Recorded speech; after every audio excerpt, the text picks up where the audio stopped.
You said that you love winning, and you have won a lot in life, in real estate, in business, in TV, in politics. So let me start with a mindset, a psychology question. What drives you more, the love of winning or the hate of losing? Maybe equally, maybe both. I don't like losing, and I do like winning. I've never thought of it as to which is more of a driving force. You've been close with a lot of the greats in sport. You think about Tiger Woods, Muhammad Ali. You have people like Michael Jordan, who I think hate losing more than anybody. So what do you learn from those guys? Well, they do have something different. The great champions have something very different, like the sports champions. And, you have champions in other fields, but you see it more readily in sports. You see it over a weekend or you see it during a game. And you see that certain people stand out and they keep standing out. But it's there for you. It doesn't take a lifetime to find out that somebody was a winner or a loser. And so the sports thing is very interesting, but I play golf with different people, and there's a different mindset among champions. There's really a very different mindset. There's a different thought process. Talent-wise, sometimes you can't tell the difference in talent, but at the end of a weekend, they seem to win. And it's very interesting. Like as an example, Tiger or Jack Nicklaus, he was a phenomenal winner. And he does have a different way about him. And Tiger has a different way about him. And Michael Jordan. And there's never one, you would think that there'd be one way. Arnold Palmer was the nicest guy you'd ever meet. And then you have some champions that aren't really nice. They're just focused on doing their job. So you have, there's not one type of person.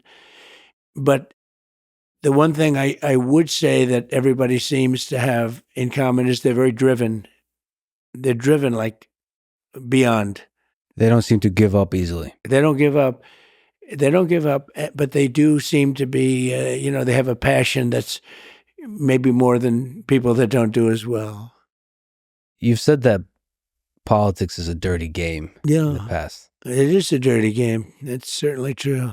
So if it is a game, how do you win at that game? Well, you win at that game by getting the word out and by using sense. You have to have a feeling where it's going. You also have to have a feeling of what's right. You can't necessarily just go what's popular. You have to do what's good for a country if you're talking about countries. But you have to get the word out, and you have to just continuously, like for instance, you have a great show. You have a great podcast. It's very well watched.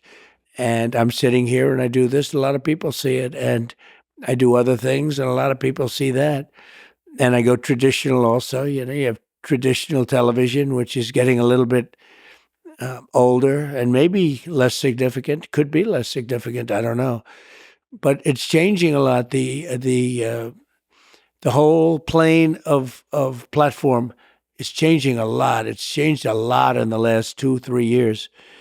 But from a political standpoint, you have to find out what people are doing, what they're watching, and you have to get it. You have to get on.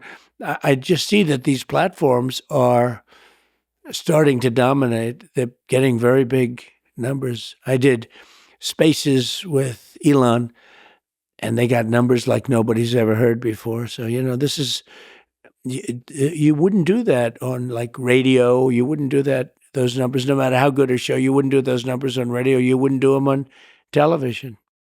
You've been successful in business. You've been successful in politics. What do you think is the difference between gaining success between the two different, disparate worlds? Yeah, and they're different, very different.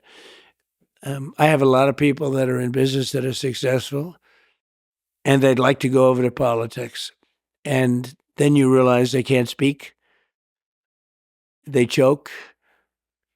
It's hard to make a speech in front of that. Let's say you're talking about a big audience, but I get very big audiences. And, for many people, it's virtually impossible to get up and speak for an hour and a half and have nobody leave. It's not an easy thing to do. And it's an ability. But I have many people that are very, very successful in business would love to do what I did. and yet they can't pull the trigger. And in many cases, I don't think it would work. Almost for everybody, it's not going to work. It's a very tough thing to do. It's a big transition. And now, if you talked about people in the business and politics going into business, likewise, that wouldn't generally work out so well either. It's different talents, it's different skills. I have somebody who wants to go into politics so bad, but he's got a little problem. He's got stage fright. Now, he's a total killer, but if he gets up into a stage in front of people, he doesn't do well, to put it mildly, actually. I mean, he does badly. So you have to be able to make hard decisions like you do in business, but also be able to captivate an audience. Look, if you're a politician, you have to be able to speak in front of large crowds. There are a lot of people who can't do that. I've seen it. They can't even think about doing it, and they don't. There are many people in business right now, I could name them, but I don't want to embarrass anybody. They've been talking about running for president for 15 years. And they're very big in business, very well known, actually. But it takes guts to run. Like for president, I can tell you it takes guts to run. It's also a very dangerous profession, if you want to know the truth, but dangerous in a different sense too. But it takes a lot of courage to run for president. It's not easy, but you have, and you know, the same people as I do, there are a lot of people that would like to run for president that are very, very successful in business, but they don't have the guts to do it. And they have to give up a lot.